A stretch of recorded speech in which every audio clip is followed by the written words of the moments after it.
Started off with a 45-degree incline dumbbell chest press. Probably is my all-time favorite chest workout, between that and an incline barbell or 30-degree incline barbell. So worked up to one hard set, I believe, of 6 to 8. Not sure what I got on there, but I believe I hit the 110s for my top set, which I haven't really touched those since before my injury. So feeling pretty strong today, which was good. Then we moved on to a low 10 to 15 degree slight incline barbell press. I usually do that with a free weight barbell, but there was none available with an adjustable bench, so we did it on the Smith, which was okay because that Smith was really smooth. I liked it a lot.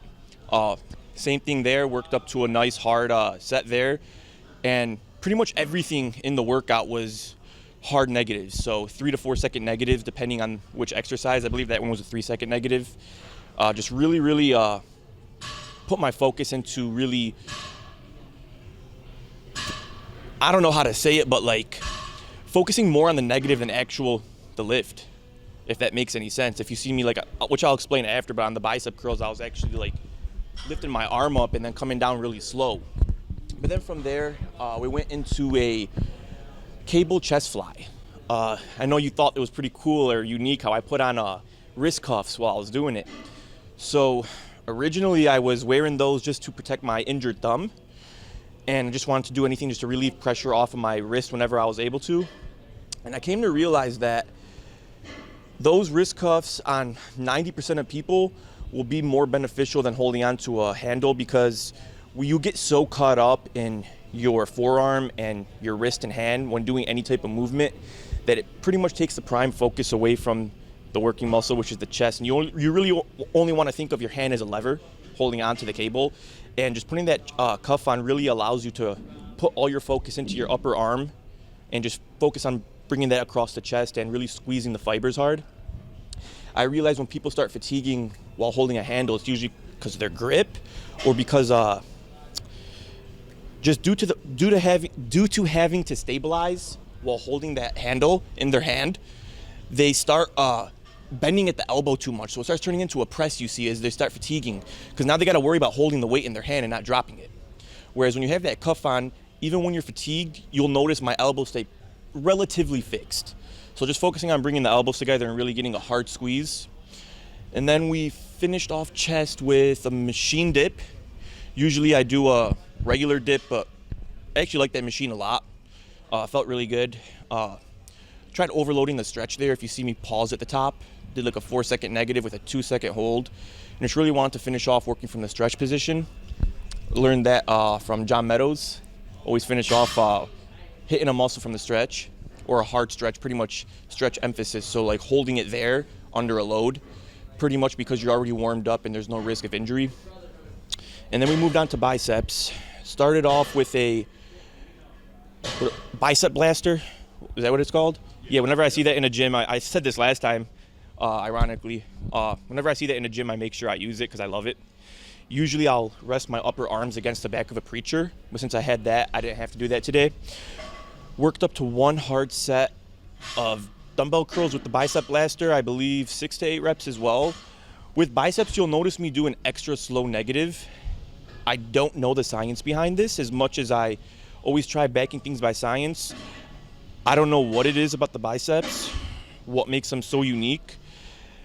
For me at least, and for most people that I notice, they need a very hard negative.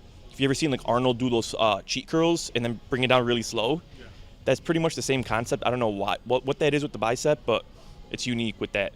So worked up to one hard set there, then did a single arm dumbbell, like a reverse preacher spider curl, like on that back side of the preacher where it's flat. Pretty much focused on the contraction there, where you don't really, pretty much what you get with like a high cable curl or something like that you'll see people do, but really focused on squeezing at the top and bringing it down very, very slow. And I actually went a little too heavy there, so you'll see me actually lifting my arm up and then bringing it down really slow. But then we finished off with a close grip easy preacher curl, which 50% of people can't really do. They should probably use a wider grip. Just depends on pretty much the way your body sits. Usually people get a lot of shoulder strain if they go that close. I'm one of those people who doesn't really get any strain when I do it that way. I like that particular grip on a preacher because it really lets me overload the stretch at the bottom. As much as a preacher is known for isolating at the top, something about that close grip easy, I also learned that from John Meadows as well, though. So I can't take credit for that either. But at the bottom, I really, really feel a good stretch, and I feel really powerful in it too. So that's always a staple in all my bicep workouts. Working on the negative, like even though you said like maybe you went a little too heavy with the curls, but you were still getting that negative on the way down. Oh, that's why that is the one single muscle that I'll overshoot myself on is biceps. Again, I don't know what it is. I'm all about form. I'm all about execution. I'm all about perfect tempo, perfect contractions. I will use, like I even said this last time, I will use crap form with my biceps. I don't usually post that on Instagram because I have a lot of younger people following me, and I don't want anyone to hurt themselves. But that's when they started growing because I'm getting the weight up mindfully, and I'm bringing it down really, really slow. Although I don't always just use crap form. I do a lot of strict, majority of my workout is strict for the biceps, but there's always at least one thing in there where I'm using a little bit of momentum to get it up or having a partner or myself assist myself on the way up.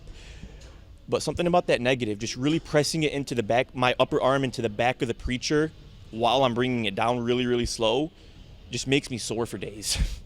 And that'll be the only 3 exercises. I think I did 3 total sets or 4 total sets. That's all I'll do for the entire week for my biceps. As well as my chest, just 4 top sets. In the off season, and when I have a lot of strength, eating high, food is high, and I'm eating a lot, I really only need 1 hard set with really hard negatives. I'll progressively work up to some force reps if I have a partner or if it's on something that's more safe. Like for example, the curl where I'm assisting myself with my own hand, or something like a machine that I can, like a leg extension where you can pull on it. So I really come to find out over the years as my mind to muscle connection got better and I put on more mature muscle and became more in tune with my body and learned pretty much all the proper execution for all the different movements and different muscles, especially for my own body, I can pretty much milk myself out 4 or 5 sets. If I go any more than that, I'm probably not going to grow. Maybe for my shoulders, legs are an exception, but legs, I don't really do more sets. I just do more reps, maybe slightly more sets. But besides that, it's just really low volume. And initially I wanted to work with a higher frequency, but my mind muscle connection has gotten so strong that I really have to I don't recover no matter what. If my sleep is on point, my food is on point, I just don't recover for more than, sometimes I could do a body part twice a week, but very, very briefly. If I go more than that, I won't recover. By the next week, I'm probably still sore. And it's not like a sore where I'm inflamed or risking injury or anything, but it's like just the muscle is just milked. Yeah. But now currently you're not prepping for anything right now. no, just taking my time with it, trying to see how much size I could put on this year before probably shooting for a show next summer, early next summer, yeah. So it's a combination of a lot. For one, genetics. I can't lie about that because I had a 6-pack at 4 years old. But also, I think I explained this last time, but I'll retouch on it. I did a very, very, very, very slow reverse diet and built my metabolism up. So I'm at the point where I'm constantly hungry. Like I can be eating, I can get my calories up to 4,500 calories and I'll be starving all day, which was never typical for me. Usually I would my appetite usually took a crap at around 3,200 calories. But that was when coming out of a show, I would just jump to that. And metabolism adapts to that really quick. So I just really gave myself time to build the food up. Wasn't thinking about just putting on weight and size so quick, and it really paid off because it's the best my performance has ever been. It's the best I've ever felt, and it's the most I've ever grown in 6 months. Yeah, how much size weight would you guess? I'm not exactly sure, but it's at least 11 or 12 pounds of lean tissue, at least. Because, I mean, the weight difference is only about 10 pounds, but a lot of it is body fat too. Yeah. No, and it's not like you're waiting to see when you come down what it looks like because you're pretty lean now. So Yeah, I mean, I'm about 5-6 weeks out lean, but that's why I really want to just focus on putting on more size slowly and just keeping it clean because I realize this is the fastest I've ever grown. a lot of people are questioning it, like, is it because you're afraid to not be lean? I'm like, no. I mean, it's not really cosmetically it's not really in my head or anything. It's because I realize this is what's working best for me. It's not easy at all. It's not that comfortable. I mean, I have energy, don't get me wrong. It's just appetite, hunger. I mean, thank God I'm so busy that I don't really have enough time to think about food. But if I ever catch myself, like usually early in the morning when I just wake up, sometimes I'll wake up like before my alarm and I'm like, oh, I'm hungry, because then there's nothing to really do at that time in the morning. So other than that, pretty much this is an ideal situation for me though. And do you normally do just during the off-season, but like, or just like where you're at now, cardio or anything like that, or no? No, as of now, no. Okay, I was just I mean, preferably you would want a person to do cardio for health purposes. And I have majority of my clients doing cardio in their off seasons, but if I step in a treadmill, I'll probably lose 5 pounds somehow. It's a strange phenomenon. That's a good problem to have. Yeah. You'll take it. Let's go ahead and talk about you in post-signing line. Yeah, let's see. Q&A. All right. First question. Is the deadlift worth doing? So, generally, it just depends, honestly. It's person dependent, goal dependent. I can give you a couple instances. For the average gym goer, someone who just wants to get healthy, lift weights, no, it's not really worth doing because honestly, a lot of people, well, if you're doing it with strict form, I would say it's not a bad idea, but once the weight gets a little bit heavy, it could be a potential risk. Powerlifting, is it worth doing? Well, if you're willing to go into powerlifting, you're willing to get hurt. So, yeah, I guess it's worth doing there. Now, someone like me, a bodybuilder. So now with a bodybuilder, it's very person dependent. Deadlift from the ground, for me, it wouldn't be worth doing because I do have scoliosis and I am at potential risk. So if someone like me, I wouldn't do a deadlift. I would prefer more of like a rack deadlift or a hyperextension or something like that. Whereas someone who doesn't have scoliosis, as long as they're being mindful and not lifting with the ego, it's definitely a great exercise. And it's one of the, a hip hinge or back extension, that's one of the primary movements you do need to focus on as a beginner. That's one of the basic motor patterns that I have majority of my beginner clients working on, either if they're starting with a rope pull through or working their way up to a deadlift. Regardless, that's something you do need to learn, I think, and it's something you shouldn't neglect, but keeping it mindfully. So you don't want to be done with it. I see a lot of people just slamming weight around, and I'm one of those people, and now I got a neck disc. Tips for quality size in the off season: more hypertrophy work or heavier work, or a balance of both? Ideally, heavy hypertrophy work, but honestly, you do need a balance of both, but overall, I think you could build yourself to working with heavy weight in the hypertrophy rep range, given that it's like 6 to 10 reps. Anything below 6 to 10 reps, very briefly. So if you are incorporating more of a power phase, usually, as weird as it sounds, sometimes when you're deloading someone, you can actually incorporate that phase where they're doing something like a 5x5 or a 3x5. So in that sense, yeah, it is beneficial, but overall, more hypertrophy, definitely, as long as it's good form and working up progressively to heavier weights. So that answers that. What's the best schedule for working out? For example, push, pull, legs, or each body part on its own. This one is also person dependent. For a beginner, push, pull, legs 99% of the time. Just because you want them to get accustomed to the movements and you want to introduce them to their nervous system and their brain. For a true beginner, man, can you explain the difference, like what push-pull is? Some people So push is you're training all the push movements and push muscles, which is like chest, front, and you can say side delts and triceps. Pull would be like back, rear delts, biceps, and then legs, so quads, hamstrings, glutes. For a beginner, I would always say push-pull legs 90% of the time. Intermediate to even advanced bodybuilders, 50% of the time, just depending. Someone like me, if I did push-pull legs, which I have, but at this point, I'm so in tune with my body. I could only recover from 4 total sets, as you guys see, and this is like the most I've ever grown, because I don't know how to explain this, to be honest, but just through the years of building more mature muscle, I guess I just am able to activate more, able to break down the muscle more, controlling the negative, just doing more damage to the body, to the muscle pretty much.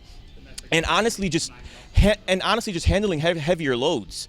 As a beginner, I mean, if you're lifting a certain amount of weight and then 10 years down the line, you're lifting 300 pounds more on the movement, your nervous system is going to take a toll on that. So it's not even that I'm just sore, it's that my nervous system is drained for days. So for someone who's advanced, someone who's, for example, trying to place second at the Olympia and trying to place first the next year, most likely they're going to have to do a body part split. But for a beginner and for the majority, push-pull legs is optimal. How to utilize tempo properly and progressively. I like this question a lot. This is my favorite one. So, tempo. Tempo pretty much means, in other words, time under tension. Pretty much placing more tension on the muscle just by slowing it down. A lot of times you don't really have to fix someone's form. You just gotta tell them to slow it down. You don't gotta fix the exercise selection. You just gotta tell them to slow it down. So on the negative, that's the portion of the exercise that people usually forget about. You'll see them like slam the bar in their chest and just explode up, which is great for an athlete, great for a power lifter, you could say. But you're doing majority of the muscle damage and muscle breakdown on the negative. So preferably, and you are stronger on the negative. So you do want to control the negative, preferably somewhere around a 2 to 5 second negative. 5 is a little overreaching, but yeah, you get the point. So you pretty much want to explode out of movements. So I wouldn't put a tempo on the concentric or the lift unless you're training out of a stretch position. So if I were performing something like a dumbbell fly, or for example, those dips I did today, where I'm really emphasizing a deep stretch under a heavy load, I don't want someone exploding out of that because they could tear something. That's somewhere where I would place a 2-second concentric in a movement. Very, very rarely you'll ever see that, but that is a spot where you'll see that. And then if I'm training a part of like the strength curve, in other words, like the spider curl today, I'm training the top of the strength curve at the peak. For someone who's more advanced, who has already passed pretty much the phase 1 or phase 2 of priming themselves and learning tempo and getting accustomed to all of that, that's where you would start training the extremes. So I'd place a tempo on the peak contraction, or I'd place a tempo in the stretch. Besides that, that's pretty much a general overview. I could speak on tempo for another hour, but I don't want to keep you guys sitting here forever. Talk a little bit about what, I'm sorry to get in tape, but like your warming up process you went through before the actual. So the warming up process is pretty much it was just pre-activation. I was pretty much just taking all the muscles, joints, tendons to their extreme range of motion. So I learned that one from Joe Bennett, hypertrophy coach, people know him as. Really, really, really smart guy. And I learned a little bit of that from Ben Pekulski as well, which they used to work together. So I don't know if you guys know who that is, but so pretty much what I'm doing is just trying to get a contraction in pretty much at the end range of everything, working on the rotator cuff, wrist, hands, neck, scapular retraction and protraction and depression, and just trying to get everything moving to their end range, just so I'm not saying it's going to prevent any injury. It's not going to fix an injury, but it does improve a mind and muscle connection, and that alone could honestly prevent injury. That's like enough to prevent injury. So in other words, you could say it is an injury prevention. I got you. That was actually going to be my next question for amateurs out there starting. What is a good way? How would you recommend improving on that mind? Okay, this is another thing I could talk on for days, but I'm gonna speak on the most important concept.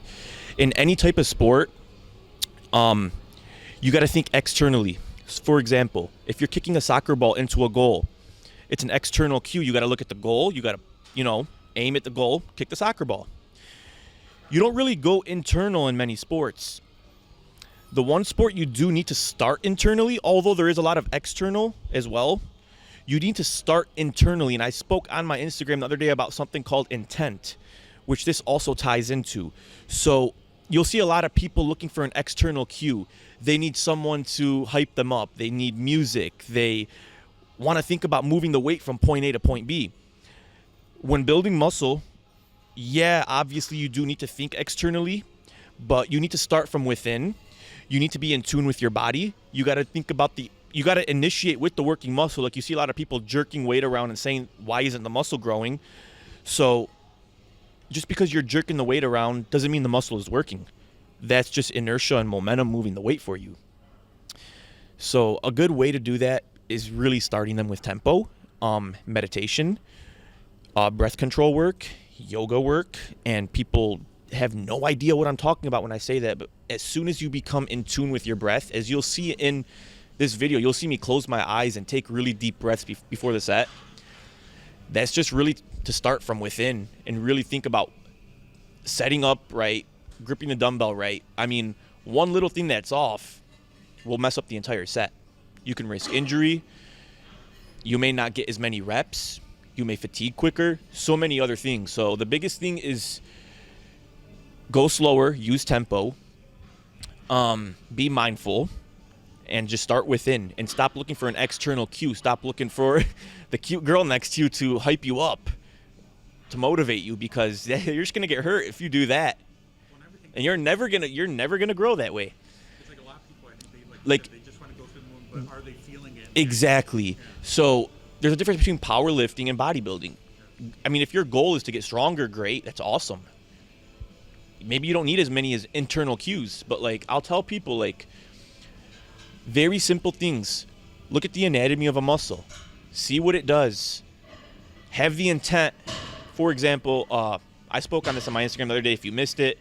Like I spoke on like the chest, for example. You look at the anatomy of the chest, generally is to bring the humerus across and across your chest and shorten those fibers up. So like if I'm telling someone do a bench press, a barbell bench press, a lot of people are not feeling their chest. They're feeling their delts. They're feeling their triceps.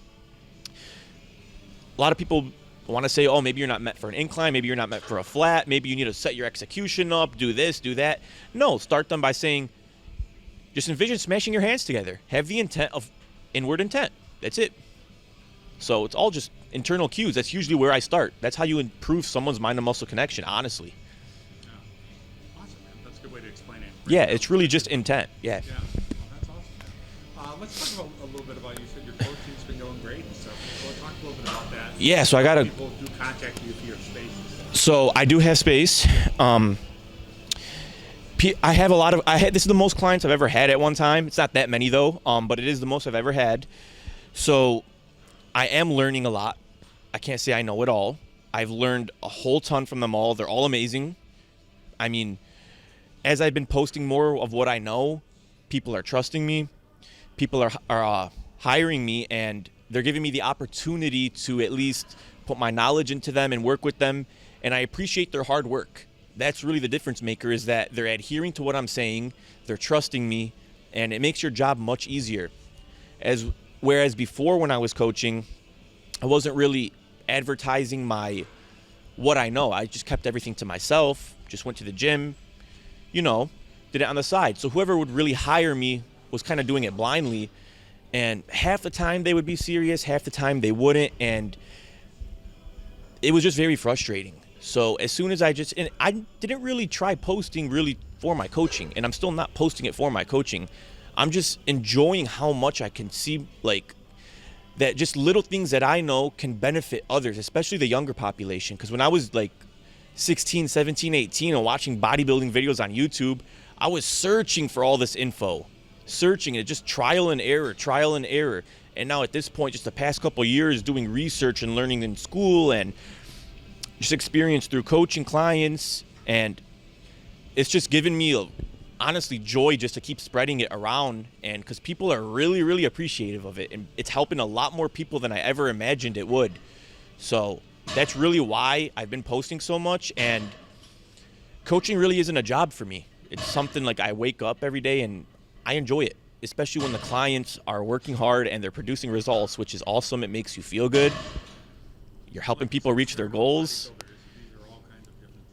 There's bodybuilders. I have a few bodybuilders. It's a mix of everyone. complete beginners. So I'm learning how to online coach a complete beginner, which was a struggle at first, and I've adapted really quickly to that one, and that one is actually the most fun. Weight loss lifestyle clients. I got a couple athletes now. I do have an athletic background through high school, and I hate to admit this, but I am a former CrossFitter. So I know. So I do understand a lot. I don't understand as much as I want to yet, but I do have a background in athletic training.